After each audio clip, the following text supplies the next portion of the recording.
Les pleurs. C'était la seule chose vivante dans ce penthouse palatial qui surplombait les toits de Milan. Une plainte aiguë, incessante, qui fendait l'air comme un scalpel. Ce n'étaient pas les pleurs de la faim ou de l'inconfort. C'était le son de la douleur pure, une agonie que le petit Léo, âgé d'à peine 6 mois, exprimait depuis sa venue au monde. Un monde stérile, blanc, hypoallergénique, où tout avait été étudié pour son bien, mais qui semblait être sa prison. Alessandro Romano, héritier, milliardaire d'une maison de parfums historique, se tenait près de l'immense baie vitrée. Il portait un costume sur mesure qui valait plus qu'une petite voiture, mais son visage était celui d'un homme vaincu. Les meilleurs pédiatres d'Europe avaient franchi ce seuil, apportant des théories et des diagnostics coûteux, mais personne n'avait apporté le silence. Le dernier spécialiste venait de partir, murmurant quelque chose à propos d'un trouble neurologique rare, une autre étiquette pour définir son échec en tant que père. Les pleurs de son fils étaient devenus l'odeur de son impuissance. Lui, un maître des parfums, capable de distinguer des centaines de notes olfactives dans une seule fragrance, était sourd et aveugle au besoin le plus élémentaire de son propre sang. Sa femme, sa bien-aimée Elena, était morte en couche, lui laissant un fils qu'il ne parvenait pas à consoler et un vide qu'aucun parfum de luxe ne pouvait combler. Cette plainte était une accusation constante. Dans un coin presque invisible dans son humilité, se tenait Sofia Costa. C'était la nouvelle domestique, engagée pour maintenir l'ordre impeccable de ce mausolée moderne, non pour s'occuper de l'enfant. Elle venait d'un petit village de Sardaigne, un monde fait de terre, de vent et de sagesse ancienne murmurée par les grands-mères. Ses yeux profonds et attentifs ne voyaient pas un cas médical, mais une petite âme perdue. Depuis des jours, elle observait en silence, se déplaçant avec un calme qui semblait absorber la tension de l'environnement. Tandis que les experts analysaient des graphiques et que les médecins remplissaient des rapports, Sofia regardait l'enfant. Elle avait remarqué un détail qui avait échappé à tous dans leur présomption scientifique. Un détail qui pouvait être tout ou rien. Les pleurs de Léo devenaient plus désespérés lorsqu'il était dans son berceau stérile, un chef-d'œuvre de design analergique. Mais il s'atténuait, devenant presque une plainte supportable. Lorsque sa poussette se trouvait par hasard près de la porte du dressing d'Elena, la mère qu'il n'avait jamais connue. C'était une intuition, une folie peut-être, mais son cœur lui disait que c'était une piste. Mais qui était-elle pour le dire? Une simple domestique contre une armée de sommités. Pourtant, le son de cette souffrance était plus fort que toute peur. Elle ne pouvait savoir que son prochain geste changerait à jamais le destin de cette famille. Tandis qu'Alessandro fixait le vide, se sentant sombrer, Sofia prit son courage à 2 mains. Elle traversa le salon insonorisé, ses pas légers sur le marbre blanc. Elle s'arrêta à une distance respectueuse de cet homme brisé. Sa voix fut un murmure, presque une prière. « Monsieur, » dit-elle, avec son accent sarde à peine perceptible, « pardonnez-moi. Je sais que ce n'est pas mon rôle. » Alessandro se retourna, ses yeux fatigués la fixèrent sans vraiment la voir. « Qu'y a-t-il » demanda-t-il, le ton plat, dénué de toute émotion. Il était prêt à la renvoyer, à renvoyer n'importe qui. Plus rien ne lui importait. « Avec votre permission, monsieur, » continua Sofia, le cœur battant à tout rompre. « Pourrais-je voir un vêtement qui appartenait à votre défunte épouse, quelque chose qu'elle portait souvent ?» La demande était si étrange, si déplacée, que pendant un instant, elle rompit l'apathie d'Alessandro. Il la regarda, cherchant un signe de folie ou d'opportunisme. Mais il ne vit qu'une sincérité désarmante. Qu'avait-il à perdre? Il hocha la tête d'un geste las, une autorisation donnée plus par épuisement que par conviction. « Faites comme vous voulez », murmura-t-il, tournant à nouveau le dos à la pièce, prisonnier de sa douleur. Sofia entra dans le dressing d'Elena. C'était un sanctuaire intact, un musée de robes de haute couture et de rangées de chaussures coûteuses. L'air était imprégné de parfums sophistiqués, les fragrances qu'Alessandro lui-même avait créées pour sa femme. Mais Sofia ignora tout cela. Elle ne cherchait pas le luxe, elle cherchait l'essence. Guidée par son instinct, elle ouvrit un tiroir en bois de cèdre. Au fond, sous des pulls en cachemire parfaitement pliés, elle trouva ce qu'elle cherchait. Ce n'était pas une robe de marque, mais un simple châle en lin un peu usé, une pièce sans valeur monétaire mais qui devait avoir une valeur affective. Elle le porta à son visage. Elle ferma les yeux. Il y avait une odeur très faible, presque disparue. Ce n'était pas le parfum coûteux qui flottait dans la pièce. C'était quelque chose de plus intime. Une trace de lavande sauvage et l'odeur naturelle, unique, de la peau d'une personne, l'odeur d'une mère. Le châle entre les mains comme une relique, elle retourna dans la chambre de Léo. L'enfant était tout rouge, son petit corps raidi par l'effort des pleurs. Sophia s'approcha lentement du berceau, le cœur partagé entre l'espoir et la terreur. Et si elle s'était trompée? Délicatement, sans le réveiller complètement, elle posa le vieux châle en lin à côté du visage du petit Léo. Elle ne dit pas un mot. Elle resta en attente, retenant son souffle. L'effet fut instantané, un miracle silencieux dans un monde de bruit. Les pleurs aigus s'interrompirent au milieu d'un sanglot. L'air, auparavant saturé d'angoisse, fut rempli d'un silence irréel assourdissant. Le petit corps tendu de l'enfant se détendit visiblement, comme si un poids invisible avait été soulevé. Puis, pour la première fois de sa courte et douloureuse vie, Léo bougea. Non pas pour se tordre de douleur, mais pour chercher quelque chose.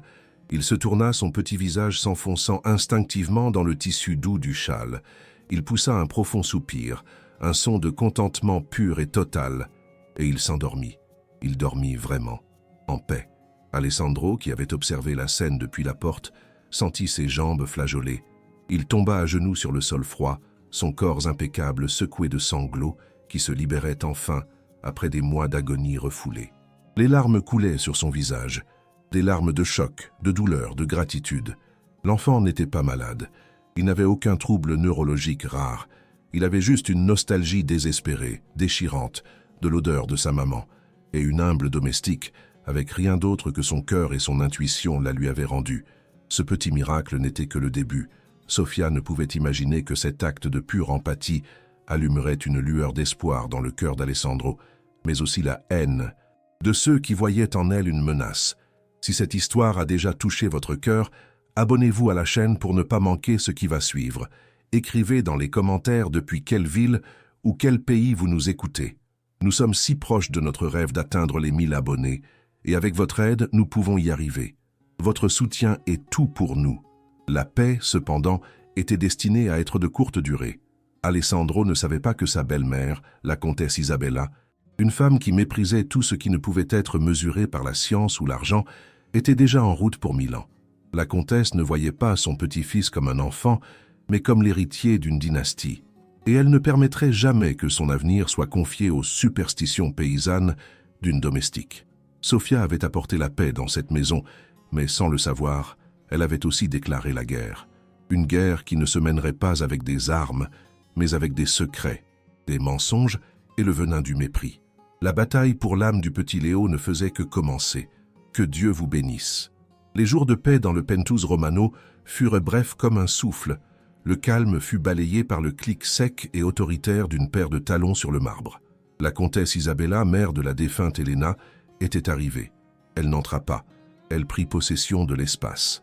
Grande, mince, vêtue d'un tailleur gris perle qui semblait taillé dans la glace, ses cheveux blonds, Platine coiffée en un chignon si serré qu'il tirait les traits de son visage en un masque de désapprobation perpétuelle. Son premier regard ne fut pas pour son petit-fils qui dormait paisiblement dans son berceau, mais pour l'environnement. Ses yeux, froids comme deux éclats de verre, inspectèrent chaque recoin, cherchant une fissure, un défaut, une fausse note dans cette symphonie de luxe aseptisée. Et ils la trouvèrent aussitôt. À côté de la joue de Léo, tel un humble gardien, se trouvait le châle en lin. « Et qu'est-ce que c'est que ça ?» demanda-t-elle, la voix dénuée de chaleur en désignant le tissu d'un doigt ganté de cuir. Elle n'attendit pas la réponse d'Alessandro. Elle s'approcha du berceau et, avec un geste de dégoût, souleva le châle en le tenant du bout des doigts, comme s'il était contaminé. « On se moque de moi? Un chiffon pareil à côté d'un nouveau-né? Sais-tu combien de bactéries peuvent se nicher là-dedans ?» Alessandro, qui un instant plus tôt se sentait renaître, se sentit soudain petit et stupide. « Maman, enfin, comtesse, balbutia-t-il, ce châle, il calme le bébé. » C'était à Elena. C'est l'odeur. Il ne put finir sa phrase. Cela semblait une folie même à ses propres oreilles, face au pragmatisme glacial de cette femme. La comtesse eut un petit rire sec sans joie. « L'odeur? Alessandro, s'il te plaît. Tu es un homme de science, un créateur de parfums, pas un paysan qui croit aux sornettes. Mon petit-fils a besoin de médecin, pas... ça de sorcellerie. » Elle se retourna et ses yeux croisèrent ceux de Sofia, qui assistait à la scène en silence depuis un coin de la pièce. Ce fut un regard qui la déshabilla, la jugea et la condamna en une fraction de seconde. À partir de ce moment, la comtesse commença son œuvre de persuasion subtile et venimeuse. Elle n'attaqua jamais Sofia directement devant Alessandro. Elle était trop rusée pour cela. Elle agissait dans l'ombre, plantant des graines de doute dans l'esprit déjà fragile de son « gendre ».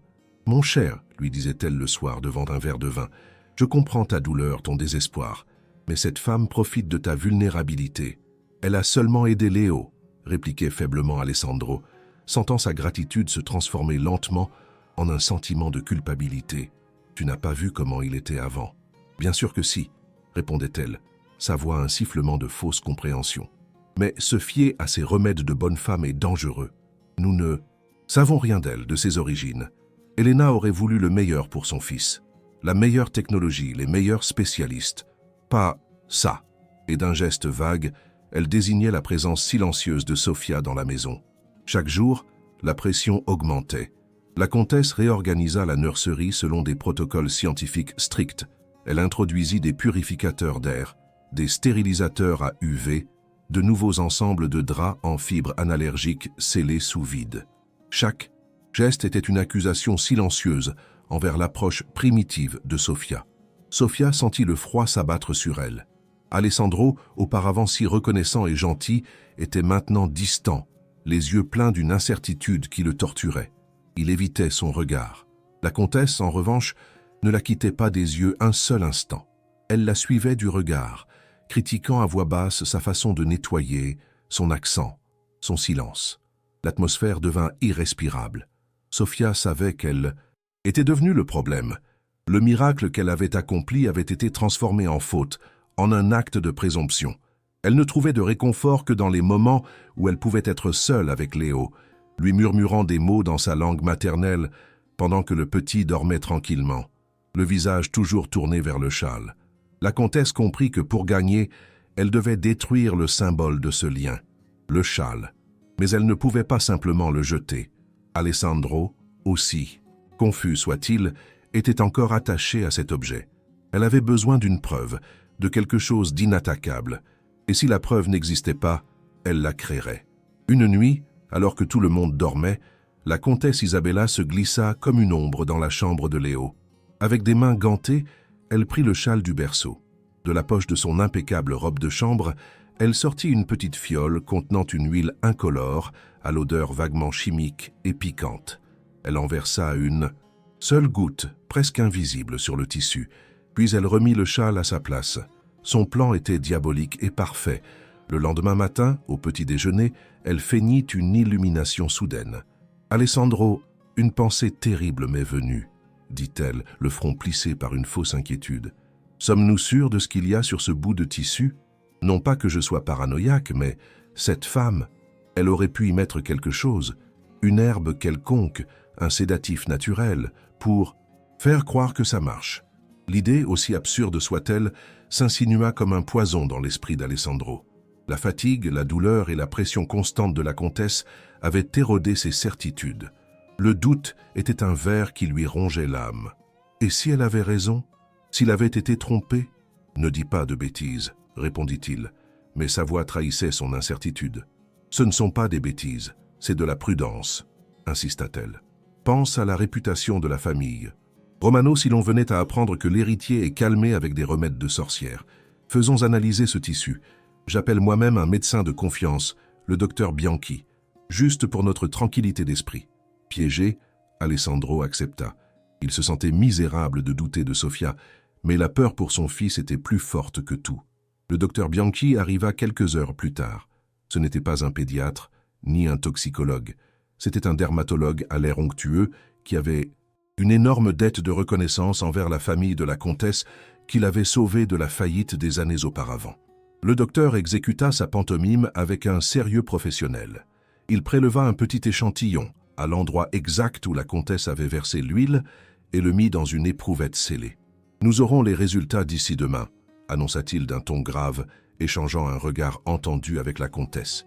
Sofia assista à cette scène avec une boule de glace dans l'estomac.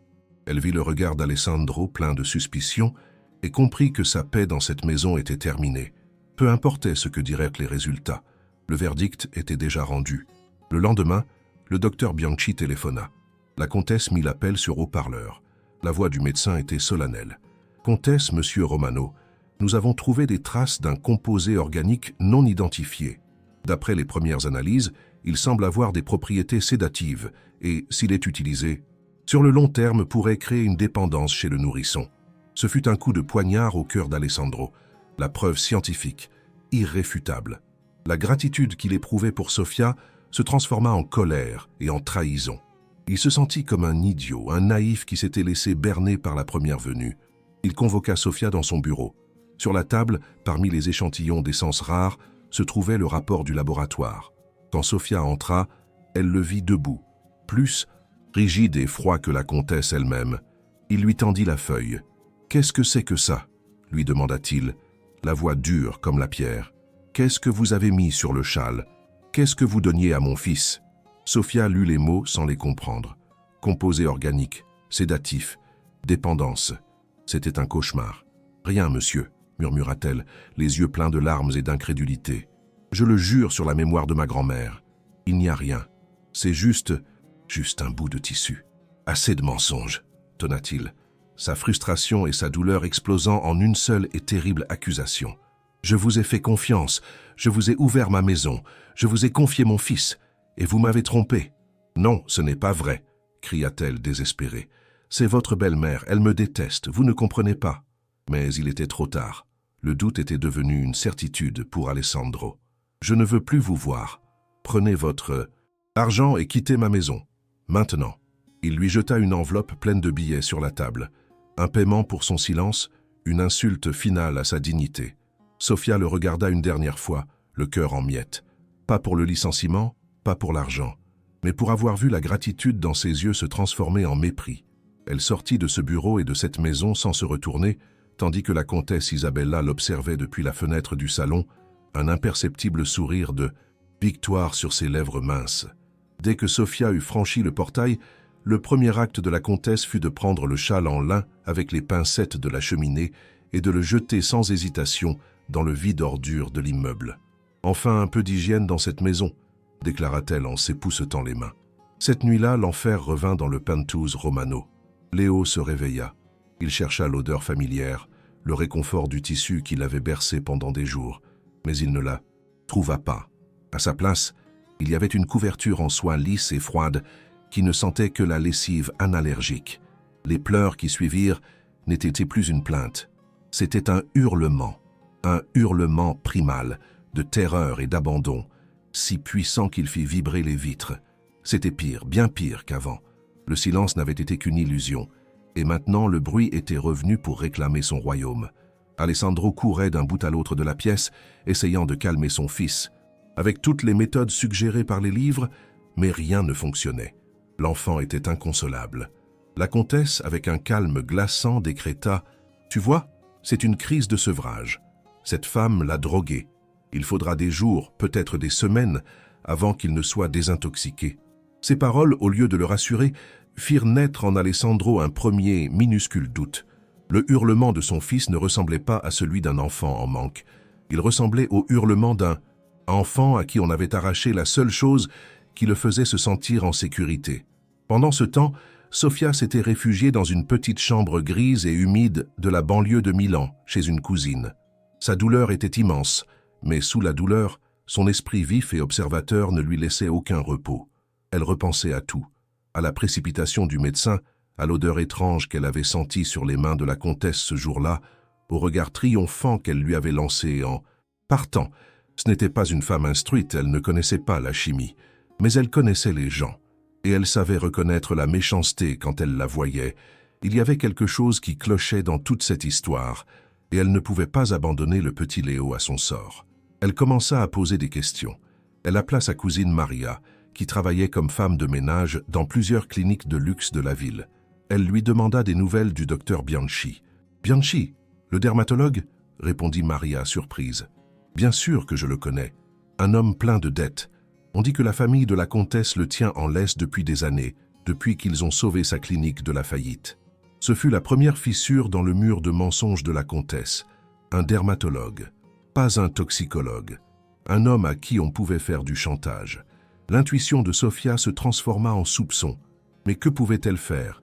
Elle était seule, sans argent et sans pouvoir. La comtesse, cependant, avait des oreilles partout. Elle apprit que la domestique renvoyée posait des questions. Elle ne pouvait pas se permettre que la vérité éclate. Elle décida d'étouffer dans l'œuf toute tentative de rébellion. Un soir, alors que Sofia rentrait dans son modeste logement, une voiture noire aux vitres teintées lui bloqua le chemin.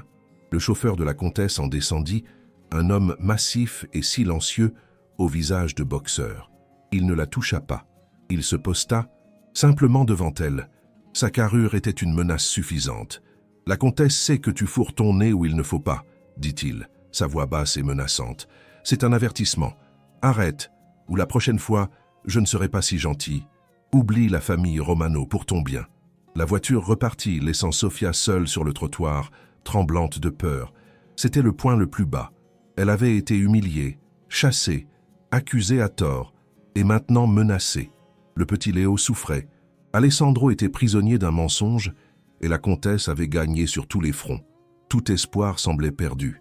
Mais alors qu'elle se serrait dans le châle usé qu'elle utilisait pour se protéger du froid, le souvenir de sa grand-mère lui revint à l'esprit.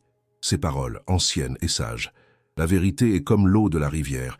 Tu peux construire tous les barrages que tu veux, mais tôt ou tard, elle trouvera une fissure pour sortir.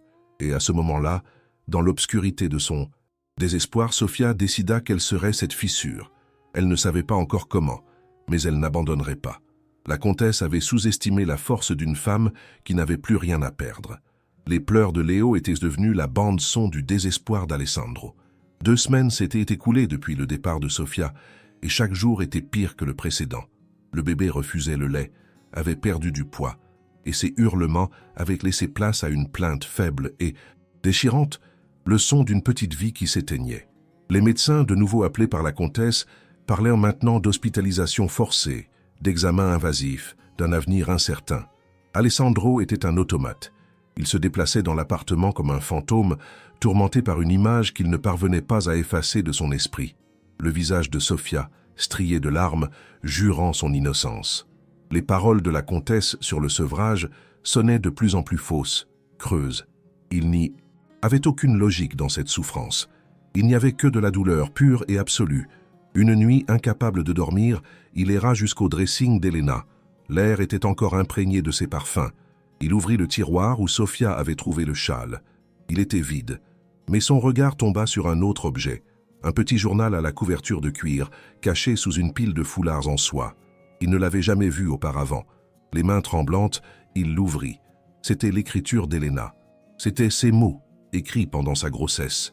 Elle racontait ses espoirs, ses peurs et ses rêves pour l'enfant qu'elle portait. Et puis, Alessandro trouva la page qui changea tout. « Aujourd'hui, grand-mère m'a offert un de ses vieux châles en lin », écrivait Elena. Elle a dit que c'est une tradition dans notre famille. En Sardaigne, elle dit qu'une mère devrait garder un morceau de tissu près d'elle pendant toute la grossesse pour l'imprégner de son odeur, de son amour. Ainsi, quand l'enfant naîtra, il aura toujours un petit bout de moi avec lui, même si je ne suis pas là.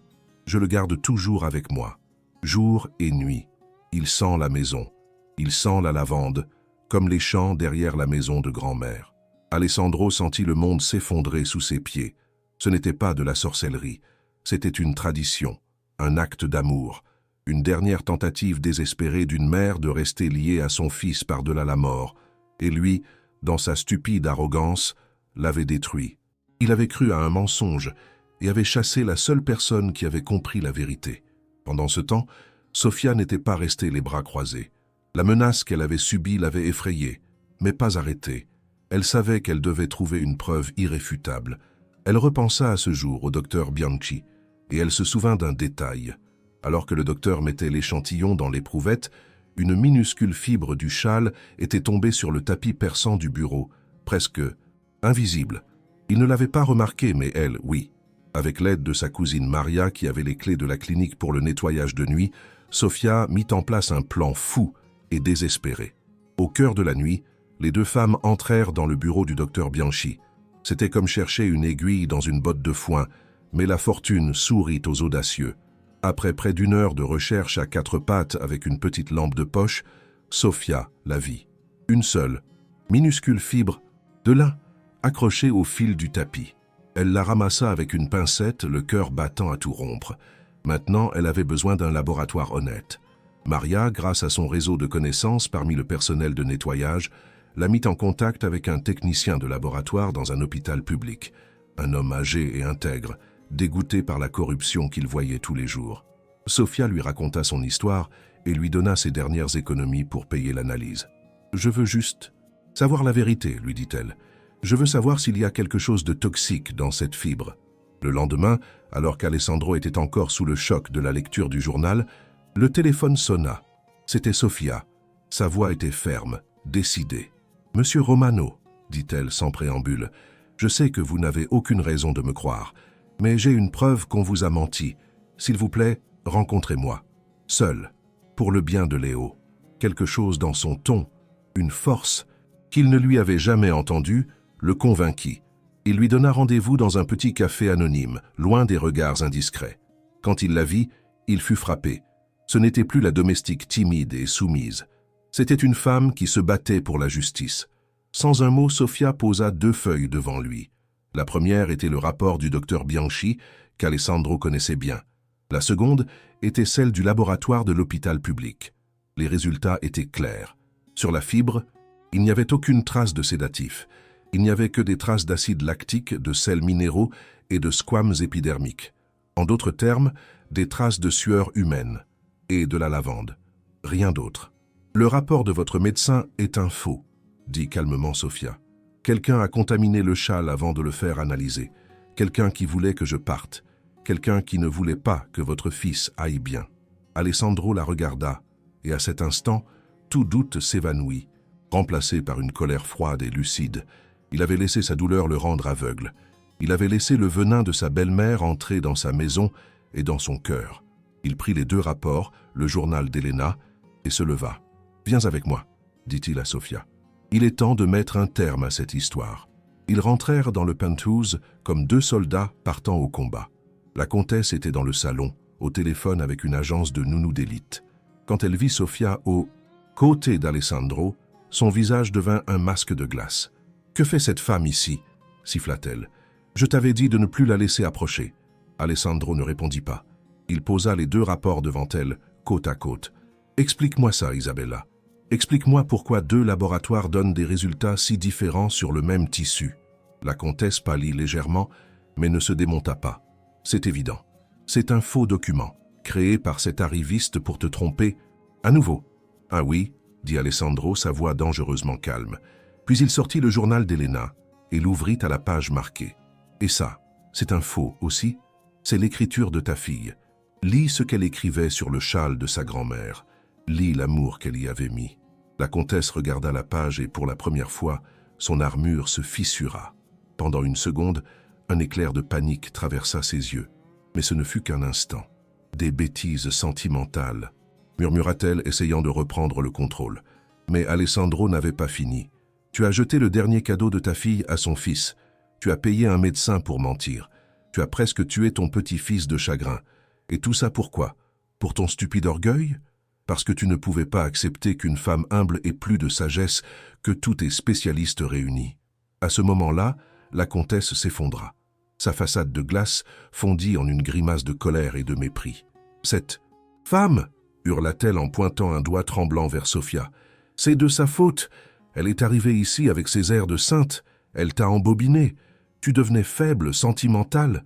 L'héritage des Romano, l'avenir de mon petit-fils, devait être protégé. J'ai fait ce que je devais faire pour protéger notre famille de ces superstitions. Tu n'as rien protégé du tout, rugit Alessandro. Tu as presque tout détruit. Maintenant, sors de chez moi et ne reviens plus jamais. Tu ne verras plus jamais mon fils. Tu as fini. » La comtesse le regarda, les yeux pleins d'une haine pure. Elle se leva, ajusta son tailleur d'un geste sec et, sans un mot de plus, sortit de cette maison et de cette famille pour toujours. Le silence qui suivit fut profond. Alessandro se tourna vers Sofia, les yeux pleins d'un remords si profond qu'il en était presque insupportable. « Sofia, il n'y a pas de mots pour dire à quel point je suis désolé. Je t'ai accusé, Je t'ai humilié. Peux-tu me pardonner ?» Sofia le regarda, et dans ses yeux il n'y avait pas de triomphe, seulement une compassion profonde, infinie. « Il n'y a rien à pardonner, monsieur. Vous étiez un père effrayé. Maintenant, allons voir votre fils. C'est lui qui a besoin de nous. » Ensemble, ils entrèrent dans la chambre de Léo. Alessandro, guidé par un nouvel instinct, se dirigea droit vers le dressing d'Elena. Il prit une autre de ses robes, une simple chemise de nuit en coton, et la tendit à Sofia. Devant le berceau de son fils qui pleurait faiblement, il lui confia à nouveau son cœur et son avenir. « S'il te plaît, » murmura-t-il, « aide-le. » Sofia prit la chemise et, comme la première fois, l'approcha doucement du visage de Léo. L'enfant cessa de pleurer. Il renifla le tissu. Un petit soupir tremblant secoua sa poitrine, et puis ses petits doigts s'agrippèrent à l'étoffe, la serrant comme si c'était la main même de sa mère.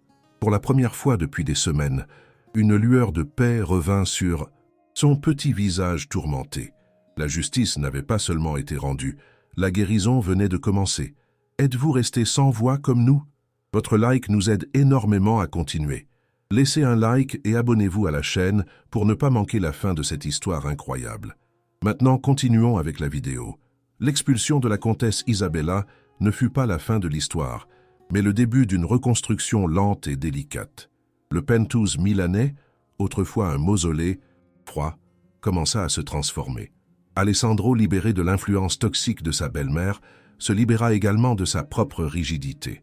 Le premier changement fut symbolique. Il fit enlever les lourds rideaux, laissant enfin la lumière du soleil inonder les pièces. Cela semblait peu de choses, mais pour lui, cela représentait la fin de l'obscurité dans laquelle il avait vécu. Il demanda à Sofia de rester, pas comme domestique, mais comme une nouvelle figure, indéfinie, gardienne du bien-être. « De Léo » l'appela-t-il maladroitement. En réalité, il demandait à Sofia d'être la gardienne de leur petit monde fragile. Sofia accepta, pas pour l'argent ou le poste, mais parce qu'elle sentait un lien indissoluble avec cet enfant, et même si elle n'osait pas se l'avouer avec son père. Les premiers mois furent un parcours du combattant. La confiance entre Alessandro et Sofia était comme un vase brisé et recollé avec soin, encore fragile, avec les fissures bien visibles. Il était tourmenté par le sentiment de culpabilité. Souvent, la nuit, elle le trouvait debout devant le berceau de Léo, le regardant dormir, le visage marqué d'une angoisse silencieuse. « Comment ai-je pu ne pas comprendre ?» lui demanda-t-il un soir, la voix brisée. « Moi qui vis d'odeur. » Sofia n'offrait pas d'absolution facile. Avec sa calme sagesse, elle répondait « L'odeur d'un parfum est une création. L'odeur d'une mère est un souvenir. Votre nez était entraîné à reconnaître la première, pas la seconde. Votre cœur, lui, est en train d'apprendre maintenant. » Ces paroles étaient un baume pour l'âme blessée d'Alessandro. Lentement, la routine de la maison changea. Sofia introduisit de petits, grands changements.